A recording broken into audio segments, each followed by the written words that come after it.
Assalamualaikum warahmatullahi wabarakatuh. Halo teman-teman Metaforia, kembali lagi dengan saya di channel Metaforsec. Semoga teman-teman semua yang sedang menonton video ini semuanya sedang dalam keadaan sehat walafiat.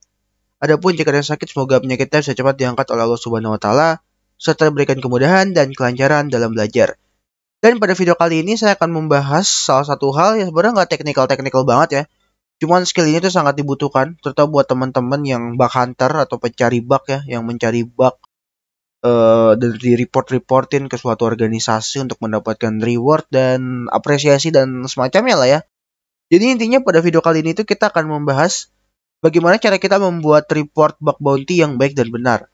Kenapa saya membuat video ini? Tujuannya ya biar teman-teman itu bisa membuat bug bounty report yang baik dan benar. Karena buat yang pemula tuh saya perhatiin, terutama di Discord kan saya pantau Discord terus tuh tiap hari karena saya pantau terus, saya jawab-jawabin. Banyak tuh yang baru belajar, nemu bug, dan dia bingung cara nge-report yang baik gimana. Dan kata-kata yang digunakan yang baik tuh kayak gimana, mereka pada bingung. Nah, sebenarnya saya beberapa kali sering share template bug bounty ya. Cuman saya belum menjelaskan bagian-bagian ini diisinya kayak gimana secara detail, belum pernah. Jadi di sini kita akan saya bahas dalam bentuk video biar teman-teman nontonnya bisa lebih enak ya. Karena kalau di Discord saya jelasin pakai teks kan agak males lah ya bacanya atau mungkin kurang dimengerti. Semoga dengan video ini bisa lebih enak lah ya buat belajarnya. Oke, semoga aja bug bounty report template ini bisa menghasilkan bug bounty buat teman-teman ya. Buat siapa tahu dapat bounty kan ya, dapat reward, dapat sertifikat atau dapat duit pakai template report kayak gini. Oke, akan saya mulai ya dari sekarang. Kita akan mulai dari yang paling atas nih. Ada baiknya ketika kita membuat report bug bounty itu kita harus mengisi perkenalan nama. Kita tulis aja halo, nama saya Faras dan saya menemukan kerentanan pada domain atau subdomain apa. Nah, saya udah menyiapkan nih targetnya nih, tes PHP full web. Jadi saya disihkan tes PHP full web ini kan emang web vulnerable ya, dan ada kerentanannya. Nah, kita bayangkan aja tes PHP full web ini adalah program bug bounty dan kita bisa nge-report kerentanan ke sini ya. Di sini sebagai contoh aja, contoh satu kerentanan, nanti teman-teman bisa coba disesuaikan aja kerentanannya. Sebagai contoh saya akan mencoba kerentanan XSS pada tes PHP full web. Nah, ini udah jelas-jelas valid ya XSS ya. Di sini nggak akan saya jelasin XSS secara detail dan teknikal gimana. Untuk lebih detail teman-teman bisa cek video Metaforsec yang membahas tentang yang membahas tentang XSS maksudnya. Apa membahas tentang Metaforsec? Oke, lanjut ya. Yang membahas tentang XSS itu bisa ditonton aja tuh. Linknya saya share aja di deskripsi nanti. Nah, jadi di sini saya akan mencontohkan bagaimana cara nge-report bug nih. Ceritanya kita temuin bug XSS di web tes PHP full web. Ini web bisa kita copy aja, kita paste di sini. Nah, ini HTTP kita langin dulu aja. Jadi saya menjelaskan, halo nama saya Faras dan saya menemukan kerentanan pada domain atau subdomain tes PHP fullweb.com. Jadi saya ngasih dulu nih pertama nih, nama saya siapa dan saya menemukannya di domain mana. Oke, lalu kita lanjut ke sini. Vulnerability ini yang paling penting juga. Kita harus menyertakan apa nama kerentanan yang kita temukan. Di sini contohnya kita nemuin bug XSS ya, yang munculin pop-up kayak gini. Sekali lagi kalau pengen teman-teman nonton pembahasan tentang XSS secara detail, bisa cek video Metaforsec yang ngebahas tentang XSS aja ya. Di sini saya akan ngajarin cara reportnya aja. Jadi di sini saya menemukan kerentanan cross-site scripting dalam kurung XSS. Nah, kita jelasin dulu nih kerentanan apa yang kita temukan di sini, kita sertakan di sini. Lalu yang kedua ada namanya itu affected URL. Affected URL itu apa bang? Affected URL itu adalah lokasi di mana kerentanan itu ada. Kan web itu kan banyak ya, direktorinya atau parameternya kan banyak. Nah jadi kita untuk mempermudah mereka validasi, kita harus sertakan nih kerentanan itu rentan di URL mana atau di link mana. Kan kalau di sini dia rentannya di search bar ini kan. Dan search bar ini lokasinya di mana? Ada di ini nih, linknya di sini, URL-nya bisa kita sertakan aja. Jadi kalau kita pengen validasi atau pengen kita testing, kita tinggal akses link ini dan kita coba tinggal injek script XSS di bagian search bar ini. Dan dia akan munculin pop-up. Nanti hal lebih detailnya dijelasin lagi nih ya di tab POC. Jadi intinya affected URL kita kasih tahu aja URL rentannya itu ada di mana. Lalu severity ini itu adalah tingkat resiko atau resiko kerentanan itu masuk apa sih? Kan ada 4 ya. Ada low, medium, high, sama critical. Jadi bisa kita pilih salah satu nih, kerentanan ini tuh masuk ke mana. Gimana cara kita tahu ini kerentanan itu levelnya low, medium, high, atau critical? Caranya dengan searching ya, kita mencari referensi yang ada di internet. Kita copy aja nih kerentanannya, search aja. Kalau saya sih itu biasanya mencari database report ya. Dan database report yang terkenal itu dari Acunetics.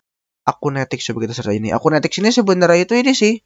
Dia kayak tools vulnerability assessment ya, untuk melakukan scanning kerentanan dan nge-assessment suatu atau menilai suatu kerentanan ya. Nah, dan dia ini punya kayak semacam database report ya teman-teman ya. Walaupun dia basicnya itu memang web scanner, tapi dia membuka database report itu untuk umum ya, untuk vulnerability assessment. Kita tinggal, kalau saya sih biasanya gini ya, kita search kerentanan terus diikuti Acunetics. Dan muncul di paling atas nih, yang ada vulnerability belakang. Dan di sini bisa kita lihat, Acunetics menyertakan kerentanan access itu sebagai severity-nya high.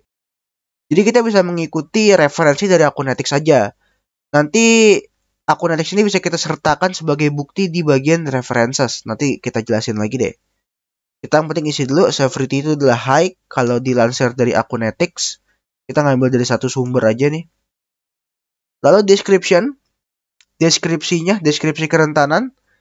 Deskripsi kerentanan sebenarnya di Acunetics juga ada ya. Cuman dia pakai bahasa Inggris, sebenarnya bisa disesuaikan aja. Kalau target Indo ya kita pakai bahasa Indonesia. Kalau target luar ya pakai bahasa Inggris. Karena ini kita ngetes Indonesia, jadi kita pakai bahasa Indonesia aja ya. Deskripsi sebenarnya bisa kita copy paste aja, cuman kita translate aja ke bahasa Indonesia. Translate English to Indo.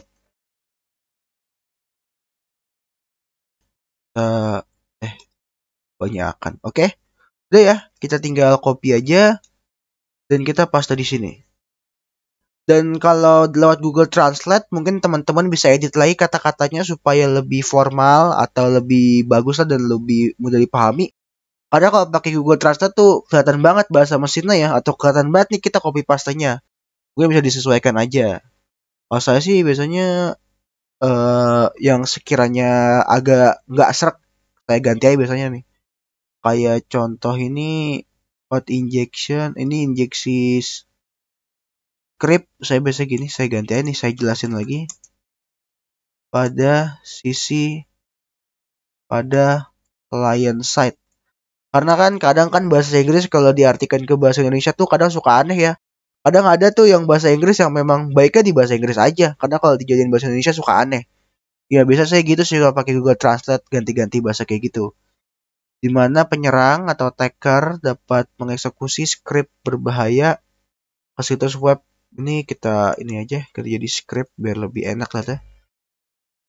Web accessor, jadi ketika aplikasi menggunakan input pengguna tidak divalidasi. Ini kita, kalau saya sih disesuaikan aja ya. Disesuaikannya bisa berdasarkan feeling teman-teman dan sesuai keinginan teman-teman sih. Dibikin aja sampai sekiranya itu kata-kata udah sopan, formal, dan mudah dimengerti. Tapi kita informasinya mengacu dari Acunetics ini, dari referensi yang kita temukan ya, bisa Acunetics atau bisa database report yang lain lah ya. Lalu kita lanjut ke bagian impact. Impact ada juga di sini ya, bisa kita copy aja. Atau ini remediation deh, sorry bukan impact. Impact kita bisa search aja sih. Coba kita search ya. Cross site scripting impact atau dampak kali ya. Bayar pakai bahasa Indonesia aja. Nah, di sini dari Jambi Prof Cisra Jambi ada yang bikin nih ya, dari webmakinrajin.com, Wikipedia dan lain-lain ya. Kita tinggal copy aja nih. Nanti kita tinggal sertakan aja, kita dapat informasi dari sini. Oke, kita ini aja, kita copy aja. Ini. Nah, kita ini lagi. Dan saran saya kalau mengisi impact, kita harus mengisi impact itu tuh biar benar-benar ngeri lah. Atau bisa ditambah-tambahin lagi. Kalau tambahin lagi misal impact bahayanya. XSS itu dia bisa dimanfaatkan menjadi kerentanan buat cookie stealing, buat nge-device web dan lain-lain. Ini saya tambahin aja biar lebih ngeri ya. Pokoknya kita harus bikin orang takut lah kalau ngebaca impact-nya.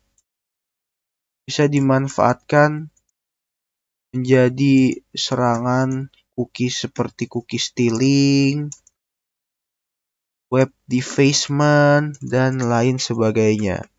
Dan juga di dampak ini kita bisa tambahkan kerentanan dari sisi reputasi. Karena buat suatu organisasi, reputasi itu sangat mahal. Kalau reputasi kita udah turun, kita udah akan sulit dipercaya oleh klien atau user kita lah. Jadi kita bisa tambahkan aja kerentanan ini jika dieksploitasi oleh orang yang tidak bertanggung jawab dapat berakibat turunnya reputasi perusahaan dan juga turunnya kepercayaan user dan pemakai layanan terkait.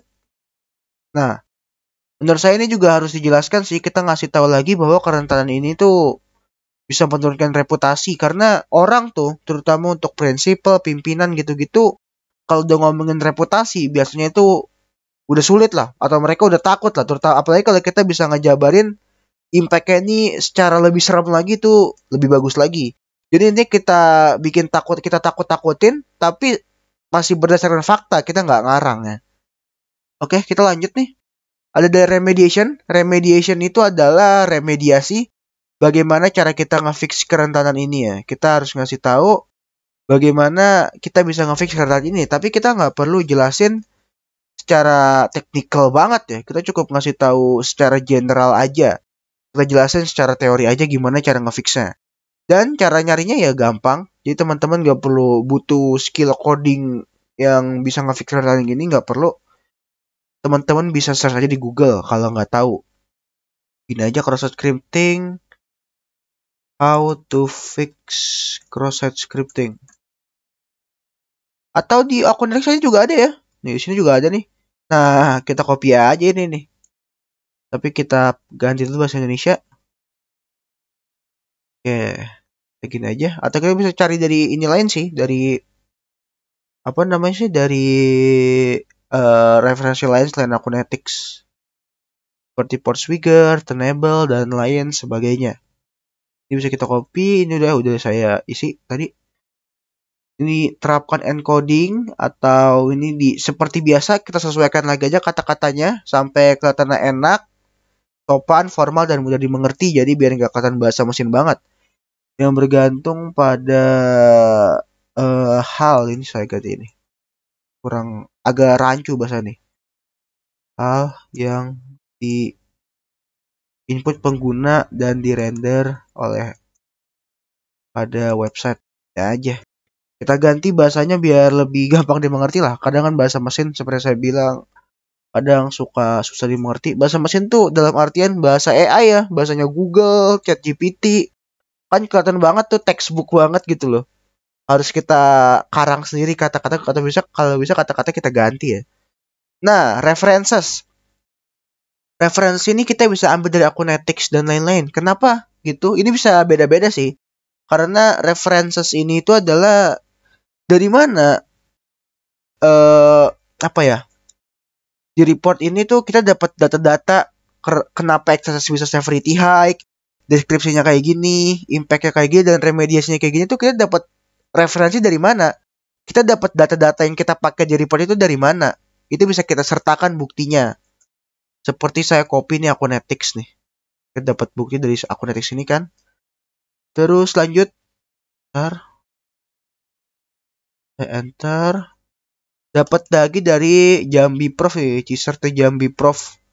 Ini bisa kita copy juga domainnya dan URL-nya buat sebagai bukti nih.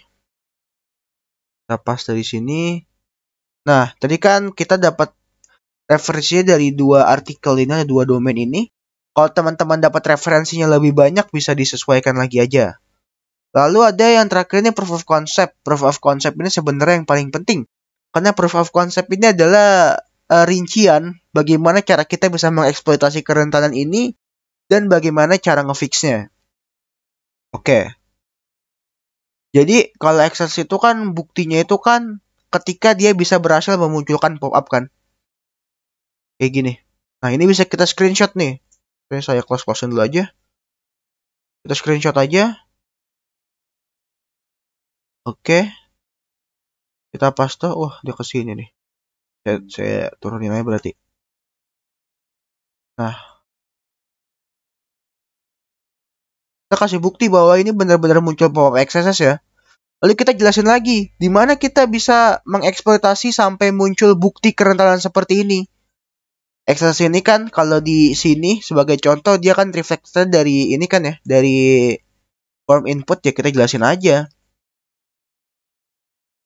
Untuk mengeksploitasi kerentanan ini, kita perlu menginjek script XSS seperti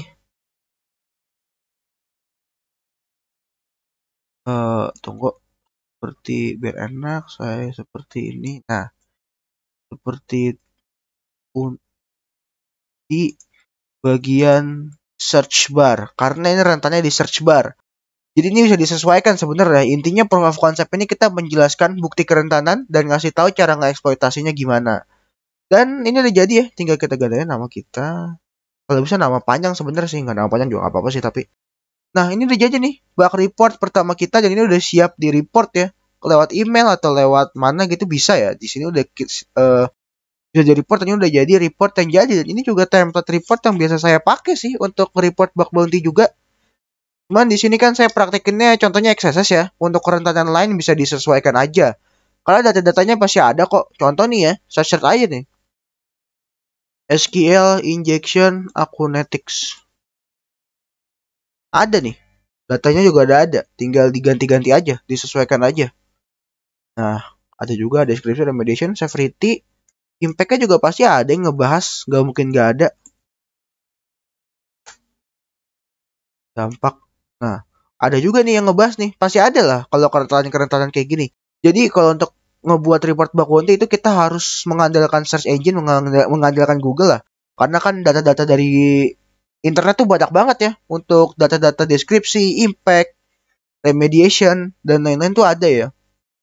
Jadi ya tinggal disesuaikan aja.